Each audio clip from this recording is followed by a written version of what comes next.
जय श्री राम। आप सभी को राधे राधे। 28वें अध्याय में हमने श्रवण किया था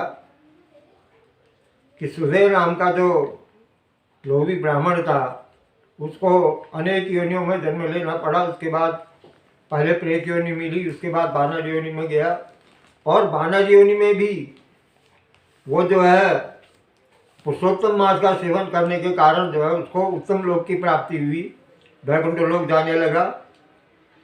तो इस प्रकार हमने आपको पहले, दूसरे, तीसरे और चौथे 7वें अध्याय तक जो है अधिक मास नाम पुरुषोत्तम मास कैसे हुआ, इसका नाम पुरुषोत्तम मास के बारे में बताया था।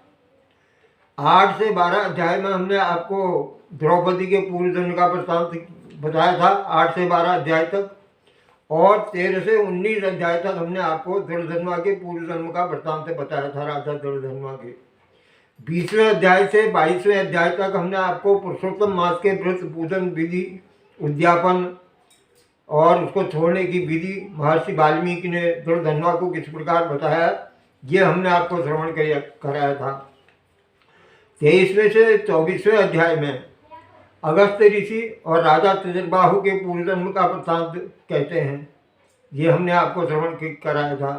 25 से 27 अध्याय तक दृढ़धन्वा के उद्यापन व्रत छोड़ने के बारे में वाल्मीकि ऋषि ने दृढ़धन्वा को किस प्रकार बताया, उद्यापन और व्रत छोड़ने की विधि, ये हमने आपको श्रवण कराया था।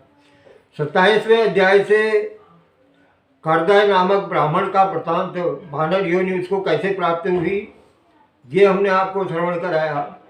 अब 28वें अध्याय में आपको उसको वानर योनि से कैसे मुक्ति हुई, ये हमने आपको श्रवण कराया था। अब 29वां अध्याय प्रारंभ करने से पूर्व, 29वें अध्याय प्रारंभ करने से पूर्व हम आपको वृत्तांत कहना चाहते हैं। भगवान जो है ये पुरुषोत्तम भगवान जो हैं वो सहज में ही प्रसन्न हो जाते हैं। इसमें अल्प दान करने से ही मनुष्य को सद्गति प्राप्त हो जाती है। पिछले अध्याय में दान के बारे में बताया था, दान भी जरूरतमंद को ही देना चाहिए। आप जो है लाखों रुपए महाराजों को, कार बंगले कोठी वाले महाराजों को देते हैं, कथा के देते हैं, कथा श्रवण करने के देते हैं, उसमें पैसा लगाते हैं, तो वो जो है वो सब व्यर्थ से ही जाएगा, उसका कोई फल प्राप्त नहीं होगा। क्यों? क्योंकि दान का शास्त्रों में बताया गया है कि दान जो है वो जरूरतमंद को ही देना चाहिए, तभी भगवान प्रसन्न होते हैं। आप तो ऐसा कर रहे हैं जैसा किसी बर्तन में छेद हो और उसमें आप पानी भर रहे हो और पानी जो है उस छेद से निकलता जा रहा होगा, हो इस प्रकार का दान व्यर्थ होता है। इसलिए भगवान तो सर्वत्र हैं, वो जरूरतमंद के लिए ही, जरूरतमंद को ही दान देने से प्रसन्न होते हैं भगवान।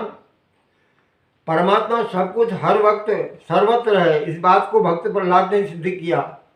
भक्त प्रहलाद ने खंबे में ही उनको प्रकट कर दिया। तो भगवान जो हैं वो जरूरतमंद को दान देने से और जो है सर्वत्र हैं प्रकट होने की जो है सामर्थ्य रखते हैं, कण कण में व्याप्त हैं। इसलिए वो कब किस वेश में कहीं भी किसी के माध्यम से मनुष्य की सहायता करते हैं। कारण ये है कि हम जो है उसको मन से, चित्त से, मन लगा करके चित्त से जो है न तो श्रवण करते हैं, न उस पर मनन करते हैं और न उस पर चलते हैं शास्त्रों के ढंग से। तो इसलिए जो है जरूरी नहीं है कि वो मुरली लेकर के भगवान कृष्ण के रूप में ही आपको हर समय दर्शन दें। जरूरी नहीं है कि वो धनुष बाण धारण करके ही आपको हर समय जो है दर्शन देते रहें। वो कभी भी किसी भी रूप में दर्शन दे सकते हैं और किसी के भी घट में बैठ करके किसी भी जरूरतमंद की सहायता कर सकते हैं। तो इसलिए भगवान को समझना चाहिए।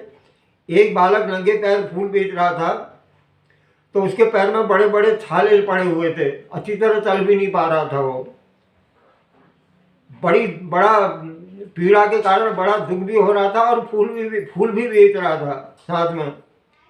एक राहगीर की उस पर नज़र पड़ी और राहगीर बड़ा दुखी हुआ उसको देख करके, बालक को देख करके।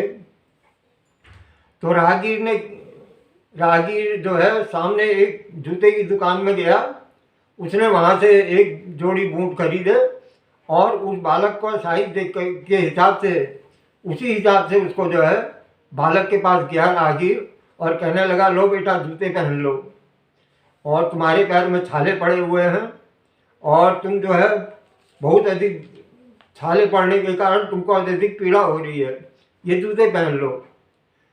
तो बालक बहुत प्रसन्न हो गया, जो फूल बेचने वाला बालक था बहुत प्रसन्न हो गया और हाथ जोड़कर कहने लगा आप भगवान हैं। तो राहगीर बोला, नहीं मैं भगवान नहीं हूँ। तो बालक कहता है कि नहीं, आप भगवान हैं। मैंने कल शाम को भगवान से प्रार्थना की थी कि मैं किसी तरह एक जो चप्पल या जूते जो है मुझे प्राप्त हो जाए, जिसके कारण मेरे पैर के छाले जो है उससे मुझे पीड़ा ना हो। ये मैंने भगवान से प्रार्थना की थी और आज आपने जूते दिलवा दिए, मुझे जूते पहना दिए, इसलिए आप ही भगवान हैं। इस प्रकार इस वृत्तांत से राहगीर बोला, नहीं मैं भगवान नहीं हूँ, ऐसा कह करके वो अपने राह पे चल दिया। तो ये भगवान किसी भी रूप में, किसी भी घट में बैठ करके कहीं पर भी किसी की भी सहायता कर सकते हैं, लेकिन ज़रूरतमंद, जिसको ज़रूरत है, जिसको आवश्यकता है, उसको ही दिया हुआ दान सफल होता है, ये कहने का तात्पर्य है। और अब 29वां अध्याय को प्रारंभ कर रहे हैं। 29वें अध्याय में मैं जो है वो जो विप्र था, वो जो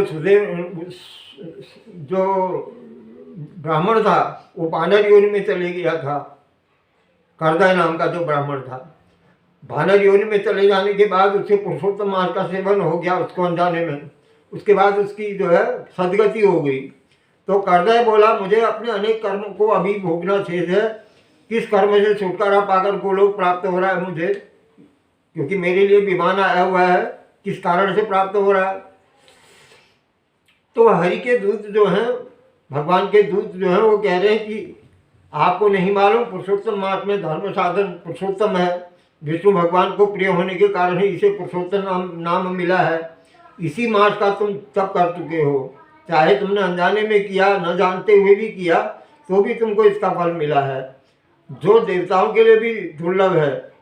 अब भगवान के दूत कह रहे हैं उससे, जो करदय नाम का ब्राह्मण था, वानर योनि से छुटकारा जिसको मिल गया, गोलोक प्राप्त हो रहा है जिसको, उसको कह रहे हैं कि तुमको नहीं मालूम, पुरुषोत्तम मास में तुमने अनजाने में ही पुरुषोत्तम मास का सेवन किया है और उस मास में तुम तप कर चुके हो। तुम्हारे मुख में घाव आदि था, तो फल नहीं खा करके तुम फेंक देते थे, निराहार रहते थे और उन गिरे हुए फलों को और अन्य जानवर या प्राणी खाकर तृप्त होते थे, इसलिए ये तुमको इसका फल मिला। तुमने पवित्र तीर्थ में गिरकर 5 दिन तो कुंड में गिरकर तुम डुबकी लगाते रहे और स्नान हो गया तुम्हारा। इस प्रकार रोग के कारण अनजाने में पुरुषोत्तम मार्ग का स्नान भी हो गया तुमसे। तो ये जो है ये तुम्हारे तप का ही फल है। नारायण जो है, भगवान नारायण कह रहे हैं उन दूतों से अपने पूर्णों की प्रशंसा सुन करके, वो करदय नाम का जो वानर योनि से जिसको छुटकारा मिला, सदगति प्राप्त हुई, तो वो जो है उस स्थान को देवता कालंजर पर्वत पेड़ों को उसने प्रणाम किया और विमान की परिक्रमा की और विमान में बैठ करके आनंद से श्री कृष्ण के दर्शन करके गो सेवित लोक में रहने लगा। भगवान नारायण कह रहे हैं, देवता इस मास के चमत्कार को देख करके प्रशंसा करते करते देवता भी अपने लोक को चले गए। इस प्रकार बृहदनादी पुरुषोत्तम मास महात्मा का ये 29वां पुष्प श्री भगवान पुरुषोत्तम भगवान को समर्पित है। जय श्री राम।